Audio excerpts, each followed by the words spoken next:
Welcome, everybody, to the Hound's Tales podcast. This is the 13th episode of this season, of our first season, actually.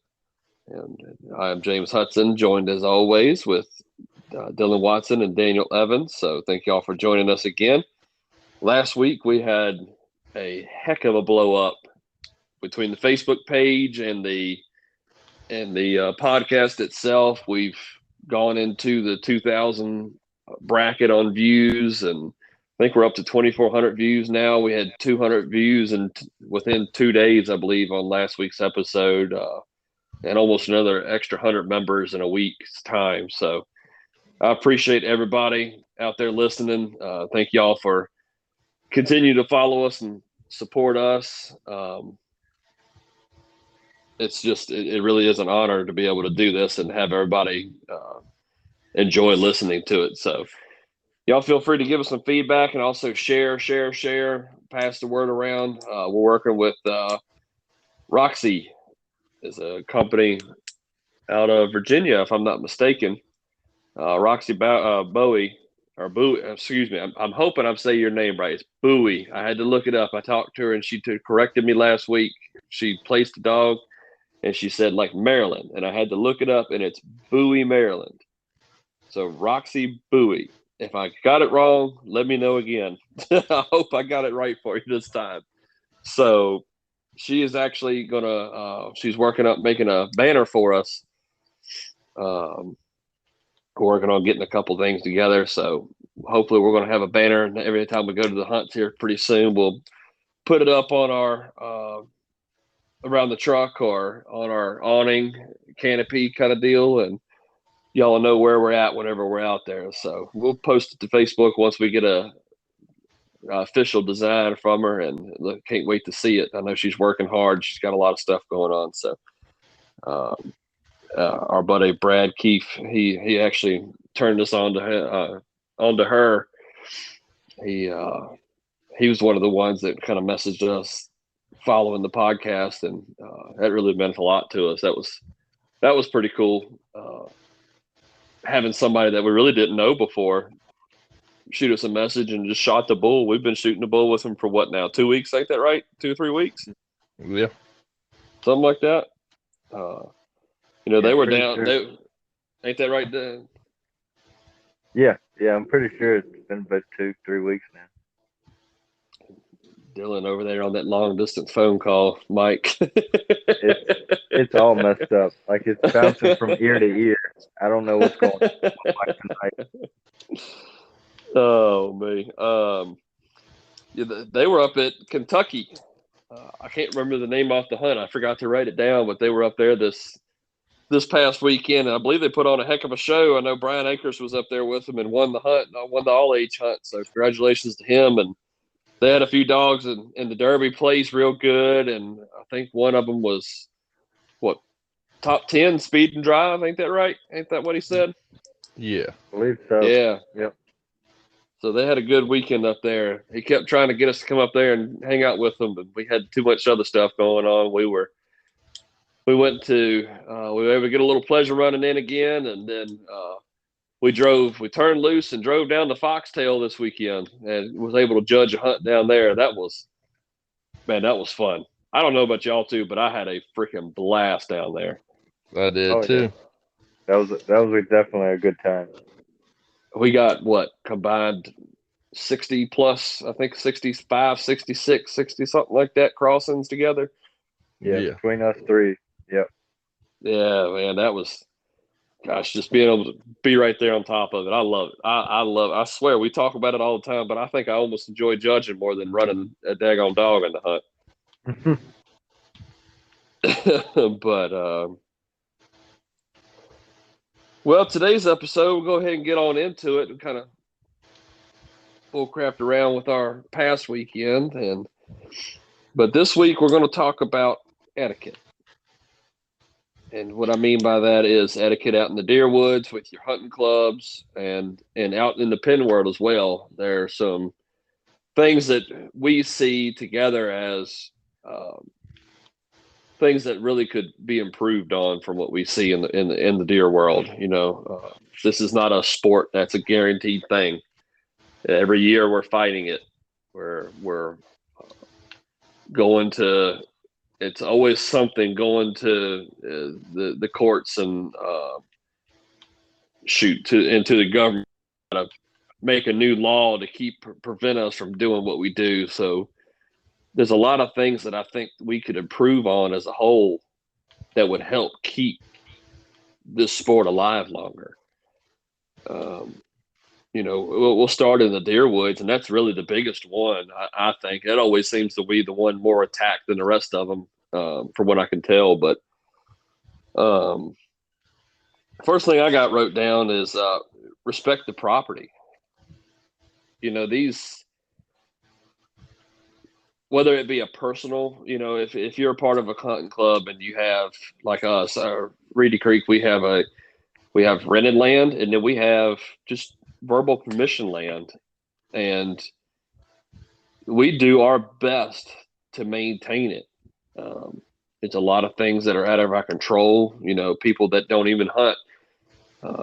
Let's be honest, a lot of the hunting land has mud holes in them sometimes, and people love to go in there and play and get the trucks dirty. That ain't even part of the hunting club. That's one of the hardest things that we fight. But as a actual member, we ought to know better than to be going in there.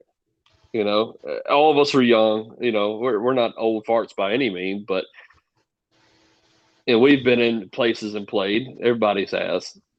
But as a hunting club member, you should do your best to prevent it. I mean, don't y'all agree with that, guys? I mean, that seems like something that's kind of common knowledge, Yeah, that's with any hunting club. You want to keep those roads pretty clean and try not to tear them up. Right. I know we go through every year. We have about at least two cleanup days. We all get together. We go through the lands. And if there's trees in the road, if there's bad ruts, if there's mud holes that we can fix, we go through and everybody gets together on certain days and we fix as much as we can. That way, for one, it makes hunting easier on us when season comes. And two, the land that we're renting or have permission to be on, it looks a whole lot better. It does. It's a favor. They scratch our back for letting us hunt. We scratch their back for being able to get in there and clean it up and make it look nice for them. That's just, to me, it's one of the things that should happen.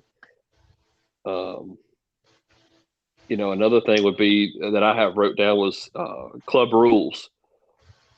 There are a lot of rules out there that, how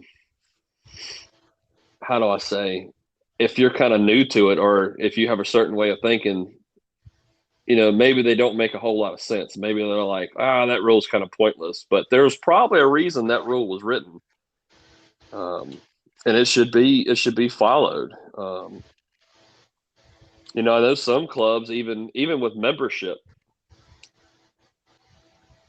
One of our neighboring clubs, they have a rule that if you don't pay, what is it? If you don't pay your dues within 2 months of the time that you're told, so like our dues are due at the end of April.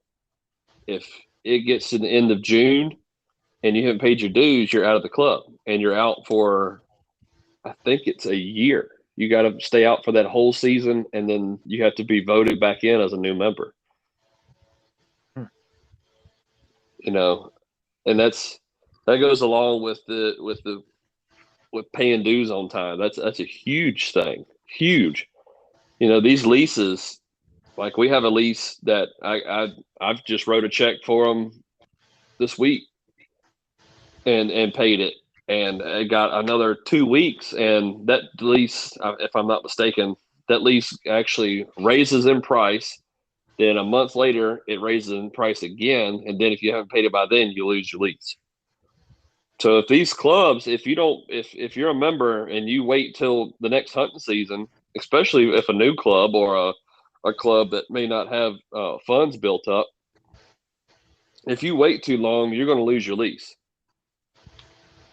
So it's extremely important to pay those dues on time, and it really keeps your club alive and keeps it going without having to go around and beg for money. You know, Dylan, did you have anything that you kind of had thought of about the deer world? You know, the outside club stuff. You know, as far as etiquette goes.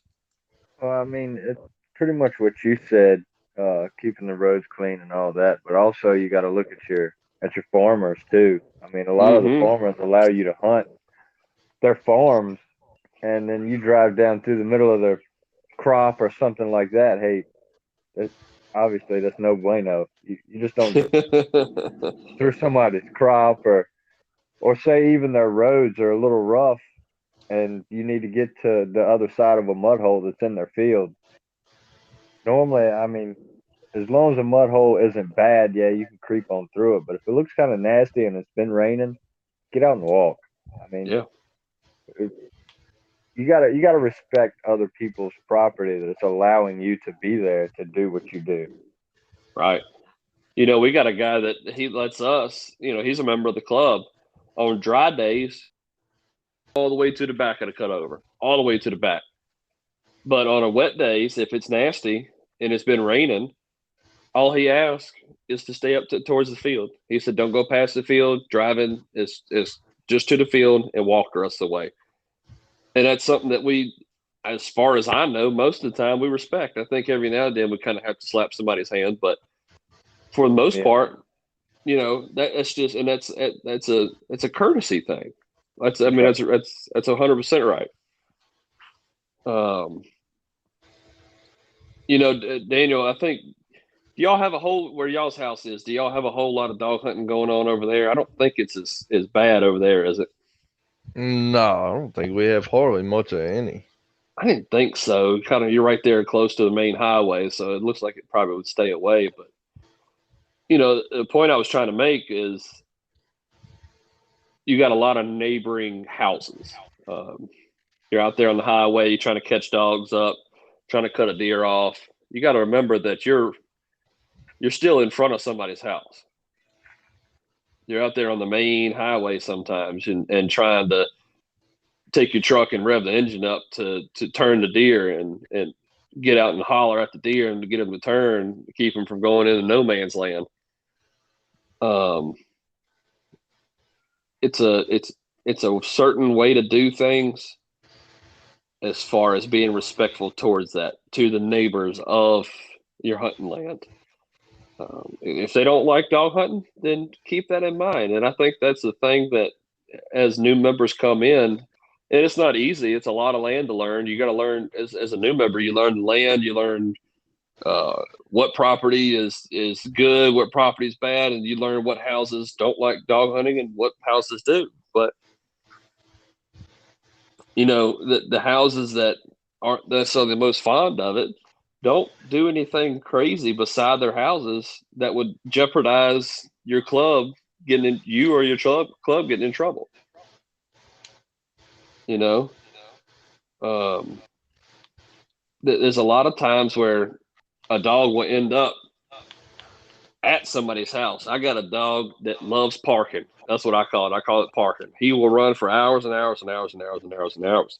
And when he gets done, he's not walking back to the lot. He's finding the first daggone house that he can find and going and parking himself on the porch. It's aggravating as heck sometimes. Um, you know, when those people, you know, I keep a collar on mine, but if you don't get the chance to see where that dog is before you can get to him, when those people call, you know, is sometimes you get people that could be a little hot tempered about it, but it's just be as respectful as you can. You Yeah. know, they didn't have to call you. It's, you know, they should, and that's etiquette towards us is for them to call us. But Or make easily they Facebook could. posts, Right, right. You which I know, have happened. yeah, that's right. That's right.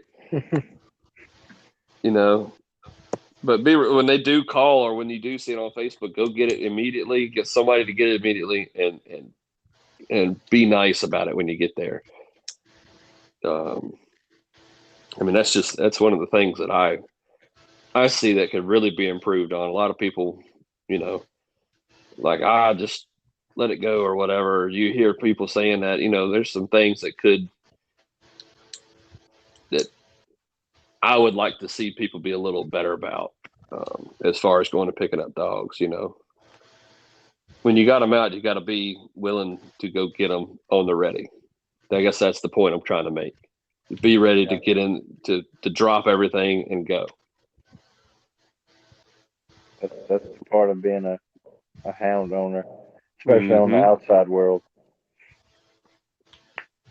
Yeah, and it's a pain in the butt, and it's got me and my wife in a fight or two sometimes. So I had to get up from dinner and go get a dog. and, but as far as within the club too, on the outside, and some more thing that I see a lot of now that really it bothers me a little bit. If you're in a club and you're a member, you're not just. We need less paying members and more participating members. And what I mean by that is a lot of your hunting clubs out here, we do fundraisers. I know as our club, we do a big drawing, and it comes with steak dinner and a lot of fun, good times, and you get a chance to win a nice little chunk of money. And you need a lot of participation from your members on getting set up, running it, selling tickets, all that stuff. Participation is what keeps a club alive. If you don't have the participation, then your club will die. It will fall apart. Daniel, you're not even voted in yet, and I know you want to become a member this year, and we're doing a calendar drawing this month coming up, and you sold what, 20 plus already, or right around 20? Yeah, I think so. Yeah, I mean, that's the kind of stuff that you need in a club. Dylan, I've always been part of Reedy Creek, but you've been a part of, I think, one or two more, like one more club at least, right? Yeah, I was a part of AG Hunting Club over here in Oakville for a while, and then we went to AG to Greenway over in Right. the Appomattox Buckingham area. Gotcha. So yeah, it's a lot of different things that clubs do as far as trying to keep their funds up to where they can afford to lease land and stuff. It seems to be a common occurrence between all clubs, right? Is a lack of participation. Oh yeah, I mean you've got a set few that will show up every time. You can count on them to be there, and then you've got a few that can show up every so often, and you have few that you won't see until next hunting season. That's right. That's right. But that's every club's issue. I agree. It's a bunch of different ways and a bunch of different problems, but I do think that's agree. one of the biggest ones now is participation, though. Yeah, it's it's. I do agree with that. Participation is the big number one thing. You've got to have participation, and you got to have people willing to work together to get it done. Because leasing land isn't cheap. No, we pay 20. It's up to 22,000 a year in lease land. Yeah, we pay $22,000 a year, and it's not easy to come across that money. No. And not only that, you want to keep more. You want to keep money in the banking account for the following year too. So right. And you don't know when you got surprise expenses, because we got a guy that lets us use his driveway as an access road, and we gravel it once every 2 years. Yeah, that's right. And that goes back to the courtesy too. Yeah, yeah. You know, yeah, the participation is one of the biggest things I'd love to see as far as the hunting clubs themselves go. That's one of the biggest things I'd like to see improve with our club and with all clubs. Um, and I tell you, you know, one thing that I really want to get better about my own personal self. I know, like the Virginia Dog Hunting Alliance does a lot of meetings and stuff like that. And that's something I really want to get to. I've never been to one yet, but I really want to get to them and go out there and get a little bit more involved with stuff. And it is hard, you know. We got busy lives already as it is, and adding something else to the plate, you know, it's not easy at all. But I do at least want to get to one of these meetings or a couple of these meetings and be a little bit more involved and put my voice out there and stuff. But you know, any kind of involvement that you can do is huge as far as keeping your hunting club going and keeping the sport alive on the outside. As far as the outside and the deer woods go, that's about what I got, you know, wrote down. I mean, did y'all have any other ideas as far as out in the deer woods, etiquette wise, respectfulness wise goes? No, not that I can think of. It's like I said, just be mindful of where you're at and whose land you're on, and Right. take care of it. That way Yeah. you can go back the following year. Because That's I mean, right. if you go out there and tear up somebody's land, that's you think of it this way. That's land that you can no longer run your dogs on, and then it's dog hunting is already dying out. I guess you could say. I wouldn't say Yeah. really dying out, but Under attack. it's under attack. Is what I'm saying. Yeah, it's you got to be mindful of everything you do so you can come back the following year. Right. Well, getting into the pens, you know, and like I said, we're new to a lot of this, and this is not going to be necessarily directed towards a lot of the experienced guys. A lot of your experienced guys know this, but maybe some of y'all that are listening that are kind of fresh and want to get into the pens and stuff like that. There's some things that we've seen starting out that we didn't know getting into this that it was like this, or that you kind of had to do things this way, or blah blah blah blah. Anyway, we'll get into it. It's more directed towards y'all than it is necessarily the more seasoned and experienced. And again, this like any episode, this is kind of just our opinion, I guess you could call it, or this is our thoughts on things. And you know, again, this is just a journey for us, and we wanted to include y'all. So, if there's anything that we can add to these kind of things, especially from the seasoned vets out there that have been doing this for a while, if there's something that we forgot, you know, I reached out to a couple pen owners and a couple guys that have been in it for a while, and this is what they've given me, and I'm kind of roll with it and make the best that I can. You know, the first thing, and this is one of the things it's huge on my list, is getting numbers for hunts. I know we kind of touched about it at the end of the episode last week. I just wanted to go over this. When you're getting numbers for hunts, you got to remember that there are 100 and something other people out there trying to get numbers at the same time. I've had it before. I know, Dylan, what was the hunt?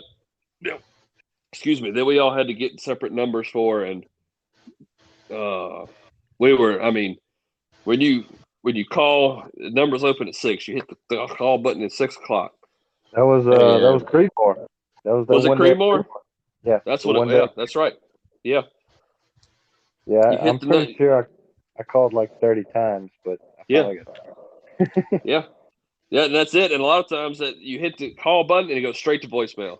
Yep. And that's not them ignoring you. It's not the phone off. It's that's literally 100 people are trying to come in, and somebody got lucky and got through before you did. That's all it is. But like Dylan just said, off, redial, off, redial, off, redial, off, redial, off, redial. I'll do that until I get through. Either That's the way I do it. get numbers or put on the waiting list. Yep. Yep. It took me, I did that that was a hunt last year. And I think it was a Creedmoor hunt again. I did it for 45 minutes. Yep. Off on, off on, off on. Take a break, off on, off on, off on. But these people that are running books, you got to be patient with them. Their phone has not stopped ringing from the moment the book opened to the time that you got through. So they're going to be a little stressed out. They may sound like they're a little tired, a little wore out, maybe even come across rude sometimes. But they're just doing their best that they can as fast as they can. They know they got people coming through. So be respectful to them. You know, they're the reason that you got a hunt going on. There's no need to be rude about it. I see people on Facebook. I've seen it before, where 5 minutes after the hunt, I couldn't get through. I'm going on Facebook and blasting them. Like, come on, man. That's just a way to not get invited back to a pen. Yeah. Absolutely. Like, you know, be respectful to these guys. The pen owners are out there busting their humps every day of the week. There's no off day for them. They can't tell, oh, I want to go on vacation. I gotta. Even if they do, they gotta plan somebody to be there that they trust to take care of all the game in the pen. That's right. It's. And I mean, if you want to go to a hunt that bad, I mean, if you can't get numbers, be a judge. Right. I know you want to put your dogs in a hunt, and you want to take them out there and win, but I mean, you got to be you can't be mad at the book guy. I mean, he does what he can, and if the book's full, hey, sorry, you just luck of the draw this go around. But right. I mean, if you want it that bad and you want to be at a hunt, judge it, and you'll be in the middle of it. Yeah, that's right. So, that's right. Put your name on the waiting list. Yeah, that too. And I've seen. Go ahead.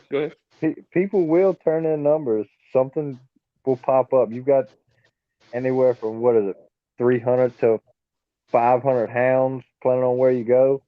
Right. Other people might have something else that pop up, or another hunt that they would much rather go to. So that waiting list, that you can get numbers that way too.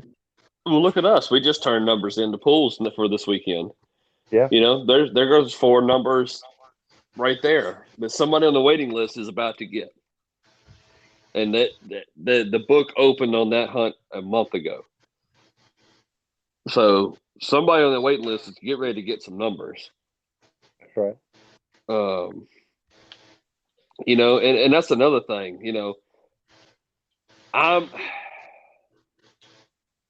and again, this is me, I'm curious to see what y'all's opinion is on this.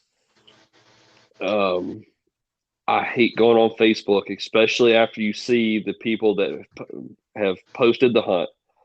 They're like, if you're not using numbers, turn them in. Do not give them to your buddy. Do not post on Facebook that I have numbers. If somebody needs them, I'm not going. Especially if the pen or the person putting on the hunt has said, hey, turn your numbers in. Don't just turn them in. Don't. I don't know. I don't like seeing it. Like a few weeks ago, I noticed at one time that a hunt had put that, and I can't remember what pen it was or where it was. They said literally the main caption was all uppercase. Do not give buddies numbers. Turn your numbers in. We have a long waiting list. And literally 30 minutes after, somebody got on the same page, and it was the very next post up, and said, "Looking for numbers for this hunt. Does anybody have some that I could have?" And I was like, "Come on, man!" Like, literally, just scroll down for 2 seconds on this page, and you'll see that there's a waiting list, and they're asking people not to turn it in. I mean, what are y'all's thoughts on it? On that? I have to agree. I mean, uh, that's the whole part of the waiting list. Right. Uh, I mean, there's hundreds and hundreds of guys that want numbers, and there's no telling how many people's on the waiting list. Yeah. So I mean, I agree. I do Yeah. agree. It sucks, especially, if you got a buddy, like, I mean, we've had it happen before. There's a hunt that we want to go to, and somebody we know has had a numbers, and they're not going to use them. And I'm like, man, that'd be nice just to be able to use them numbers. Like, Yeah. it's so tempting. It's so easy to do. But, and I think especially if the hunt's asking for those numbers back, I think it's a whole lot easier on the bookkeeper too. You get down there and you don't know what name it's under, and you don't know who's there, and blah blah blah and stuff like that. So Yeah. um, I talked to our buddy Chris down at Foxtail and asked his opinion. He said that one of the biggest things that, as a pin owner, that drives him nuts is people leaving trash behind. Daniel, I know you had kind of sent a message earlier and was talking about that. I think that's one of the things that you hate seeing down there too, right? Oh, absolutely. You And, know, and it's the fact of it's very little effort to keep it clean. yeah, Well, I guess as far as a pin owner, everybody's got families. And having to go in and clean up behind somebody is just taking time away from their family. true, I mean, you don't want to go true, outside while you're cutting grass and have to pick up a bunch of trash. It's the same thing for these pin owners. yeah, And I mean, if you think about whether you're judging or whether you're running, when you go to pick up your hounds or when the judges go to come out, if you see a piece of trash, throw it in your truck or pick it up until you find a garbage can. It's something that I will mean, help them out and keep the pens clean and keep us in the pens running. That common takes courtesy. yeah, very little effort, to none at all, to just be respectful. right. And you got to think too. If that trash, animal's an animal. If that trash has Yep. got any kind of food on it, you got all your game in there. I mean, heck, they could choke on it. Yep. And I mean, it's not easy getting game these days. So you don't No, want to. And then your dog could be in there, and your dog could be the one that gets a hold to the piece of trash.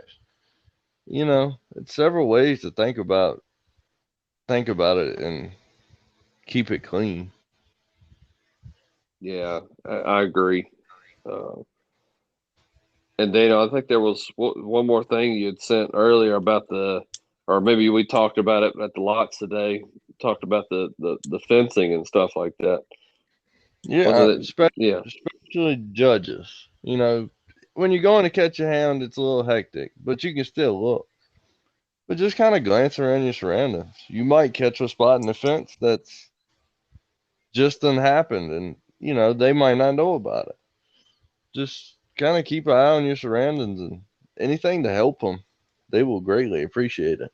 hmm as far as like a hole or a Yeah, tree leaning on it or hole. something. Yeah, Yep. Wires yeah, grounded out. Something's yeah. been broke a wire. Anything like that. High water areas. We've been getting weird rain this year. It seems like it's either all or nothing. And it ain't nothing for a road to get washed out. Maybe that's something that has just happened, and you see something. Maybe a culvert pipe's getting ready to wash out, or a section of the fence is getting ready to wash away. If you can bring Yeah. that to your attention, you might be saving that if that fence breaks down and the game gets out, and you come back the next week, don't complain about no running when you could have saved it and prevented it. Yeah, That if you see or something, that or say your something. hound gets out, Right? Yeah. and then you're somewhere you're not used to, and this hound's running loose like on the Right. outside. So I mean, then you're gonna have to run and track it down and go to people's houses you don't know, and That's might right. make them mad. I mean, you got to be cautious about uh, stuff like that. I mean, Yeah. these owners, they work hard to keep it up, Right. but they can't be there every second. They can't watch and look at everything every minute. I mean, there's stuff that's constantly breaking down or washing away or you know anything to help them. Well, even with the roads, you know, it's like when we were in Hollywood the other night. We got in and we went up one of the hills. We were on the regular old path, but it was a little slick. The moment I thought it started feeling slick, I reached down, yanked it in the 4-wheel drive, and crept up the hill as slow as I could. Right. You know, be respectful of the roads. If there's a certain path, you got a lot of pins that have 4-wheeler paths and they have truck paths. Don't try to take a damn truck down a 4-wheeler path. For one, you're gonna tear your truck all to pieces, and for two, you're gonna tear that path all to pieces. You could be hitting all kinds of things. Maybe there's a getaway box on that path right off the side of it, and you don't see it. And you run over top of it. Guess what? You just ran over top of somebody's box. Stay on the paths and don't spin them up. And if you's a mud hole, don't fly through the mud hole and tear it up. You don't see a whole lot of that. I will say most of the time that we're in there, it looks like everybody's respectful and driving at a good pace and slow and really doing their part. But it's like I said, mainly for the new guys coming in. Don't treat it like you're out there in the deer woods and flying 45 mile an hour down the thing. These are these roads are hit every weekend, so be careful with them. Right. Um, and like we've said, in the general overall, is help these pins out. These guys, like Daniel said, he made a good point. These guys got lives. These guys got families at home. If there's something that you can do to make their life easier, they're doing a lot of work to keep this sport going and keep you entertained as a hunter. And really, we cannot thank them enough for it. We owe them everything that we can possibly give to them. Right. So help these guys out as much as they can. Like one of y'all said, I think Dylan, you said it. If you can't get numbers, volunteer to go judge. If that's a weekend you had free and you want to go do something, and you can't get your dogs in nowhere, go judge it. That's right. They're always looking for judges most of the Yeah, time. yeah. I know. Like I said, we enjoyed the heck out of this weekend, and we can't wait to go back down there to judge. Yeah. Absolutely. So I wish we say it all the time. God, I wish that place was closer. God, I wish it was closer. We just go in with each other and get us a house at the lake. There Halfway you go. There you go. But well, guys, I think that's all I have as far as what I got wrote down. Can y'all think of anything else that y'all had on your mind? No. I think that's pretty good. Yeah, I think I so. think we did. I think we touched on the main things. So we'll move into the results. I don't have a whole lot of results from this weekend. I didn't see as many posted this weekend, and I'm not getting fed any results yet. So if if y'all are out there listening and want results from the hunt, maybe you're at a hunt and you got the picture of the results, send them to us. Private message one of us, and we'll be able to at least broadcast those results and have them up for y'all to listen to. So, I know there was a couple hunts, like I said, Kentucky was going on, and there was a big hunt up there, and I didn't get a chance to see any results or at least write them down. So I do apologize, and I think I actually missed Pool's hunt from this weekend. I missed the results writing that down too. So I got I got 6 or something hunts here. I'll go over real quick. Flower Hill had a 2-class puppy hunt. The younger class took 990 points to win. Dog named Broomstraw was your winner. The dog's out of Bonds Hurricane and Howes Joler from White Top Kennels. Second place was Axel from Turnip Seed Speed Kennels. And third was Super Freak from White Top Kennels. The older class took 965 points to win. Ammo was your winner. AMMO. Ammo. That dog's out of Clayton's Hillbilly and Clayton's Bonnie from Turnip Seed Speed Kennels. Reese was second out of Southern Legacy Kennels, and third was Hellhounds Congo from Hellhounds Kennel. The Fox Run Trading Preserve took 1,210 points to win this weekend. Southern Styles Debo was the winner. The dog's out of Field Champion Southern Styles Coon Dog and Southern Styles Jade from Southern Style Kennels. Second place was B&B's Racer T from B&B Kennels. And third place was Salem Church Anna from Salem Church Kennel. Triple T Fox Preserve had a hunt down there. It took 685 points to win. Harley was your winner from Brown's Chaos and Brown's Wiggles from Gatlin Mafia Kennels. Second place was Addie Siri from Let 'em Bump Kennels. And third place was Automatic from J&M Kennels. The New Road Hunting Club had a 2-class hunt at TNS Fox Preserve. The Derby took 635 points to win. Scar was your first place dog from Green Swamp Dito and Green Swamp Champagne, Green Swamp Kennels. Second place was Huckstep Ruby from Huckstep Kennels, and also from Huckstep was a dog named The Little Bit in third place. All Age took 875 points to win. Talking Walker's Jaguar was the winner. The dog's out of Black Smoke's Guinea D and Rose's Lightning from Talking Walker's Kennel. BM Sweet Pea was second down there. Brandon Morris is the owner. And third place was Showing Off Clamor from Ivy Bluff Mafia. Mm-hmm.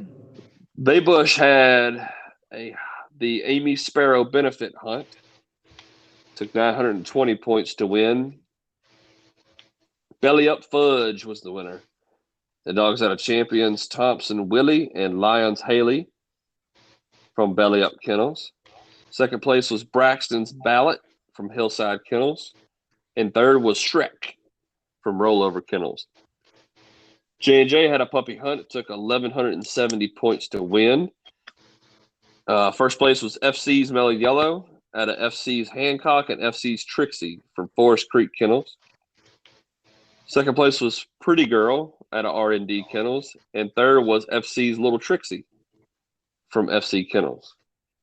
And I got a special note that Forest Creek had, and I'm sorry, that last dog was out of Forest Creek Kennels, not FC Kennels. FC is Forest Creek. Forest Creek had 6 dogs in the top 10 down there. Wow. So they had a heck of a weekend. That's what I'm talking about. Any extra hunts? I didn't get a chance to really write down any extras. So I'll kind of bump along with what I got from last week. I know you can keep up with a lot of your bigger hunts in the Chase and the Hunter's Horn magazine. So I do apologize. I didn't get to write a whole lot of them down. I know I sent y'all a message that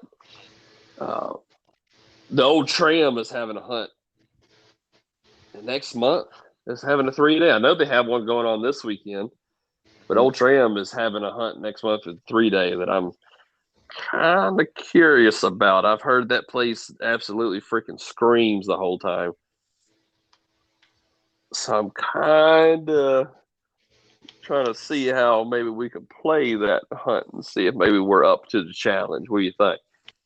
You better do some honeydew, is all I got to tell you. Yeah, no joke. Me and you both, if that's what we're going to do.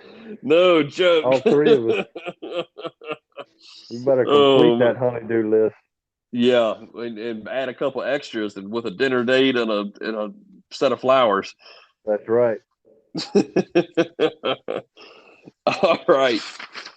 We'll get into some upcoming hunts. May 15th this weekend, 50th Annual Virginia International Foxhound Club is having an open bench show and a one-day HGA at Pools Fox Preserve in Emporia, Virginia.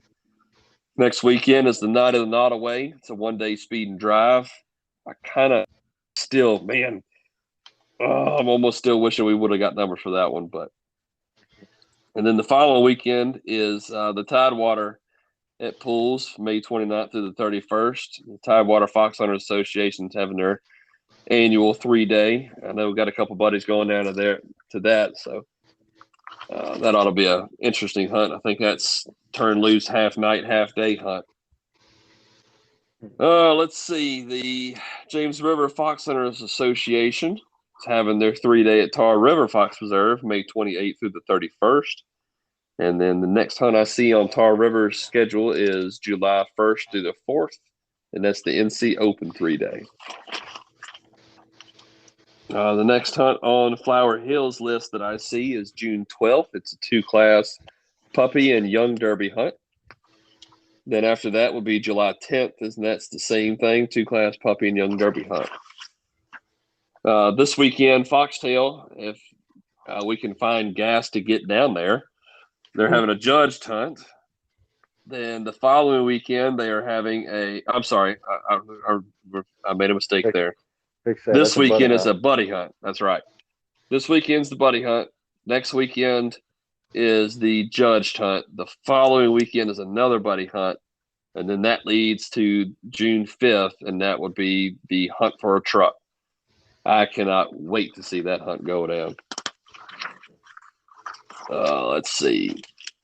Aggressive Branch Fox Preserve this weekend, the Bryson's Hunt for a Donor benefit hunt, 2-class puppy hunt is going on. The next hunt that I see on their schedule is June 5th through the 6th, and that's a 2-day derby. Triple T, actually, I don't have anything wrote down for them. They just had a hunt down there. Let me see. Lima Road Fox Preserve is having the Lima Bean Invitational for June and younger pups, May 22nd. 95 Fox Run this weekend is having a puppy hunt on May 15th. And the next hunt I see is that great big, huge Garmin hunt on July 17th. We need to get some stuff right and get some numbers for that. I'm still thinking about it. I tell you. I might test the waters. Just to see how bad we're going to get waxed. Yep. Hey, you never know. You might come back. You never know. That's right. If we get to make it down to Foxtail this weekend, we'll sure at least be able to see if we can hang in there. That's right. Let's see. The Needmore Fox Pen is having a puppy hunt this weekend on the 15th. Round O Fox Pen is having an open speed and drive hunt May 22nd. Casey's Training Preserve, the next hunt I see for them is the Big Rock Masters, and that's June 3rd through the 5th. Let me see here. Poor Boys Fox Preserve is having a puppy money hunt this weekend. Triple B Fox Preserve, May 20th through the 23rd is the Mid-South Masters. Bay City Fox Preserve, June 5th, is having the John Dizon, or Dyson, I'm not sure how you say the last name for that, is benefit field trial. It's an all-age derby hunt. And as far as that's all I got wrote down. I know there's a lot of big hunts wrote down in the, like I said, in the chase and and the Hunter's Horn. So if you're interested in following those, be sure to get on those magazines and follow on speeddogs.com. A lot of those hunts are posted on there as well. So I'll get better about writing them down and try to keep everybody in the loop on here that's listening. Again, thank everybody out there for listening. I know this episode was a little off kilter from what we're normally used to, but I think we still made a pretty good episode out of it. Hopefully y'all enjoyed listening to it. Again, we're out here trying to spread the word, so y'all be sure to share and post it around, whatever y'all need to do. Guys, do y'all have anything before we log off? No. Just right. Oh, go ahead. Don't worry about it. Daniel, you got anything? Nah. You good? Yep. All right. Well, again, thank y'all so much for listening. I appreciate everything that y'all do out there. And whoever's hunting this weekend, I pray with this stupid gas shortage that y'all can make it to your hunts. And appreciate it again. Happy hunting, everybody. Y'all take care.